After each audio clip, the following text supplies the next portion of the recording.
నమస్కారం ఈటీవీ న్యూస్కు స్వాగతం. ముందుగా ప్రధానాంశాలు. వచ్చే వారం ఆపరేషన్ సింధూర్పై చర్చ. ఉభయ సభల్లో చెరో 16 గంటలు కేటాయింపు. 4 రోజుల విదేశీ పర్యటనకు పయనమైన మోదీ బ్రిటన్, మాల్దీవులు అధినేతలతో ద్వైపాక్షిక చర్చలు.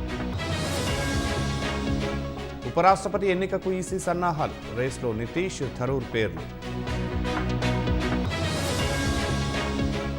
విమాన ప్రమాదం, మృతదేహాల తారుమారు, బ్రిటన్ మీడియా ఆరోపణలు ఖండించిన భారత్. గుజరాత్లో ఉగ్రకుట్ర భగ్నం, 4 అల్-ఖైదా ముష్కరుల అరెస్ట్. లేని దేశం పేరుతో నకిలీ ఎంబసీ, యూపీలో అరెస్టైన మోసగాడు. చైనీయులకు భారత టూరిస్టు వీసాలు 5 ఏళ్ల తర్వాత పునః ప్రారంభం. అవినీతి వ్యతిరేక బ్యూరోను బలహీనపరిచే యత్నం. జెలెన్స్కీకి వ్యతిరేకంగా ఆందోళనలు.